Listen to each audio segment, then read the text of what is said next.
Ubi caritas et amor Deus vivies. Chers amis, bonjour, bienvenue pour cette nouvelle vidéo. Vous êtes toujours nombreux à nous suivre. Pour ce carême, merci de votre fidélité. N'hésitez pas à liker ces vidéos pour que d'autres puissent en profiter.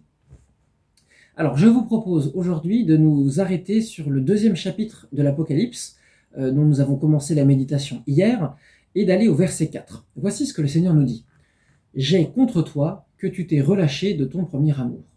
J'ai contre toi que tu t'es relâché de ton premier amour. » Alors, pour rentrer dans l'intelligence de ce verset, il faut nous rappeler que Saint Jean écrit alors qu'il est sur l'île de Patmos, en exil, au large de la mer Égée, et il va avoir une vision à la suite de laquelle donc, il va écrire l'Apocalypse. Et voici ce qu'il dit. « Je tombais en extase le jour du Seigneur, et j'entendis derrière moi une voix clamer comme une trompette. Ce que tu vois, écris-le dans un livre pour l'envoyer aux 7 églises, à Éphèse, Smyrne, Pergame, Thyatire, Sardes, Philadelphie et Laodicée. » Donc, Saint Jean va écrire à 7 églises d'Asie mineure pour leur adresser 7 corrections fraternelles que le Seigneur va leur adresser.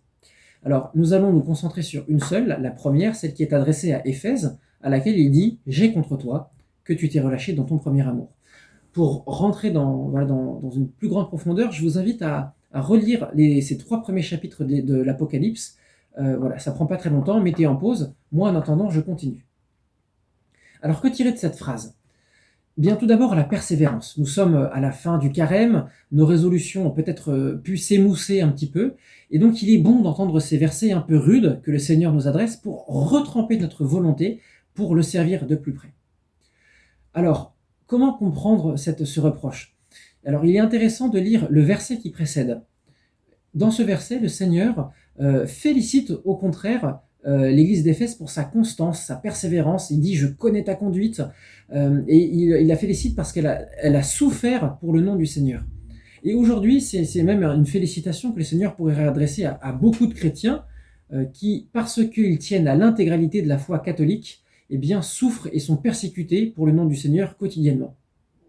Et pourtant, le Seigneur ne s'arrête pas là. « J'ai contre toi que tu t'es relâché dans ton premier amour. » Vous voyez, le Seigneur va en profondeur pour montrer que ce qu'il veut vraiment pour l'âme qui veut le suivre, c'est non pas le fait de le suivre, mais le suivre dans la perfection. Non pas de suivre le Christ comme un robot ou comme quelqu'un entraîné à la marche qui est capable de faire des longues distances sans s'arrêter, mais au contraire quelqu'un qui suit dans l'amour.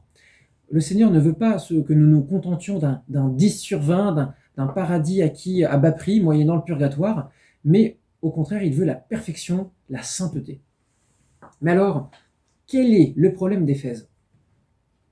Éphèse n'a pas perdu la charité, sinon comment serait-elle capable de suivre, de souffrir pour le nom du Seigneur ? Donc Éphèse a la charité, Éphèse pratique les œuvres de miséricorde. Le problème vient que dans sa pratique des œuvres de miséricorde, il y a une baisse de ferveur, une baisse d'intensité. Et c'est cela que le Seigneur vise. Au fond, ce que le Seigneur nous propose de nous poser comme question, de nous examiner, c'est sur la manière dont nous pratiquons les œuvres de miséricorde.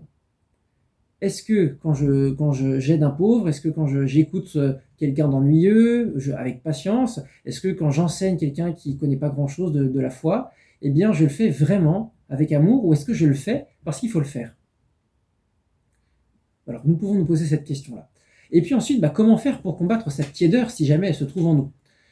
Et au fond, il y a en chacun de nous un tiède qui se cache. Eh bien, le Seigneur te donne la solution quelques versets plus loin. « Au vainqueur, je ferai manger de l'arbre de vie placé dans le paradis de Dieu. » Quel est cet arbre de vie ? Bien, c'est le Seigneur, évidemment, dont le fruit, c'est l'Eucharistie. Et dans le paradis de Dieu, eh bien, c'est son Église. Le vainqueur, dans la charité, recevra l'Eucharistie avec fruit.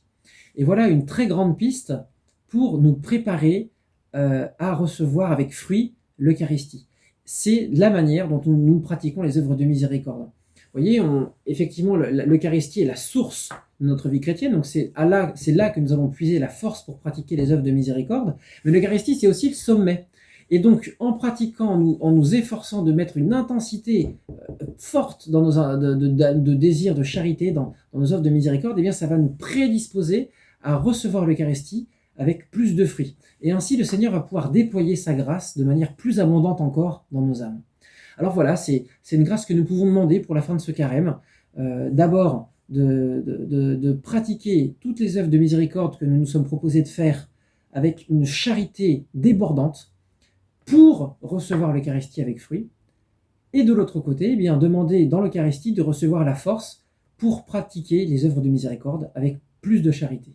Voilà, c'est tout ce que je vous souhaite, et je vous souhaite une bonne et sainte montée vers Pâques. Dieu vous bénisse.